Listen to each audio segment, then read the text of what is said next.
Weight loss ಬರೀ exercise ಒಂದೇ ಮಾಡಿ ನಾವು ಫುಡ್ ಕಂಟ್ರೋಲ್ ಮಾಡ್ತೀವಿ ಅಂದರೆ ಮಾಡ್ಲಿಕ್ಕೆ ಆಗಲ್ಲ. ದಿನನಿತ್ಯ ಏನು ಫುಡ್ ತೊಗೊತೀವಿ ಅದೇ ಫುಡ್ಡಲ್ಲೇ ಮೇಡಮ್ ಚಾರ್ಟ್ ಮಾಡಿ ಕೊಡ್ತಾರೆ. ಮತ್ತು ಎಕ್ಸ್ಟ್ರಾ ಏನು ಸೈಡ್ ಎಫೆಕ್ಟ್ಸ್ ಏನೂ ಇರೋದಿಲ್ಲ. ನನ್ನ ಹೆಸರು ಉಮೇಶ್ ಅಂತ.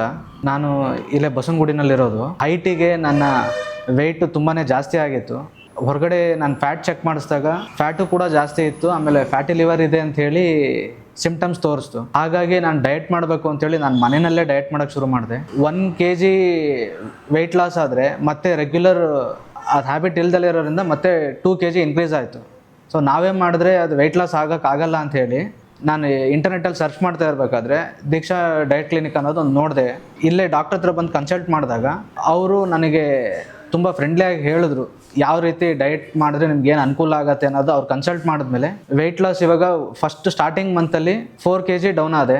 ತಿರ್ಗಾ ಮತ್ತೆ ಇವಾಗ ಸೆಕೆಂಡ್ ಟೈಮಲ್ಲಿ ಬಂದಾಗ ಅವಾಗಲೂ ಕೂಡ 4 kg ಡೌನ್ ಆಗಿದ್ದೀನಿ. ಟೋಟಲ್ 8 kg ಲಾಸ್ ಆಗಿರೋದ್ರಿಂದ ನನಗೂ ಖುಷಿ ಇದೆ. ನಾನು ದಿನ 3 months ಪೀರಿಯಡ್ ಇದೆ ವೆಯ್ಟ್ ಲಾಸ್ ಆಗಲಿಕ್ಕೆ. ನನ್ನ ಹೈಟಿಗೆ ನಾನು ವೆಯ್ಟ್ ಎಷ್ಟು ಡೌನ್ ಆಗಬೇಕು ಅನ್ನೋದಕ್ಕೆ ಇನ್ನೂ 8 kg ಡೌನ್ ಆಗಬೇಕು. ನಾನು ಇಲ್ಲಿಗೆ ಬಂದ ಮೇಲೆ ವೆಯ್ಟ್ ಲಾಸ್ ಆಗ್ತಿರೋದು ನನಗೂ ಖುಷಿ ಇದೆ. ಸೊ ನೀವು ಬನ್ನಿ. ವೆಯ್ಟ್ ಲಾಸು ಬರೀ ಎಕ್ಸಸೈಸು ಒಂದೇ ಮಾಡಿ ನಾವು ಫುಡ್ ಕಂಟ್ರೋಲ್ ಮಾಡ್ತೀವಿ ಅಂದರೆ ಮಾಡ್ಲಿಕ್ಕೆ ಆಗಲ್ಲ. ತುಂಬ ಕಷ್ಟಪಡಬೇಕು ಅಂತಲೂ ಇಲ್ಲ. ಮನೆ ಫುಡ್ಡಲ್ಲೇ ನಾವು ದಿನನಿತ್ಯ ಏನು ಫುಡ್ ತೊಗೊತೀವಿ ಅದೇ ಫುಡ್ಡಲ್ಲೇ ಮೇಡಮ್ ಚಾರ್ಟ್ ಮಾಡಿ ಕೊಡ್ತಾರೆ. ಮತ್ತು ಎಕ್ಸ್ಟ್ರಾ ಏನು ಸೈಡ್ ಎಫೆಕ್ಟ್ಸ್ ಏನೂ ಇರೋದಿಲ್ಲ. ಸೈಡ್ ಎಫೆಕ್ಟ್ಸ್ ಇಲ್ದಲೇ ಇರೋದ್ರಿಂದ ಡಯಟ್ ಮಾಡಲಿಕ್ಕೂ ಈಸಿ ಇರುತ್ತೆ. ಮತ್ತು ರೆಗ್ಯುಲರ್ ಫುಡ್ಡಲ್ಲೇ ನಾವು ಮ್ಯಾನೇಜ್ ಮಾಡೋದ್ರಿಂದ ನಮಗೂ ಬಾಡಿಗೂ ಏನು ಎಫೆಕ್ಟ್ ಆಗೋದು ಇಲ್ಲ. ವೆಯ್ಟ್ ಲಾಸು ಬೇಗನೂ ಆಗ್ಬೋದು.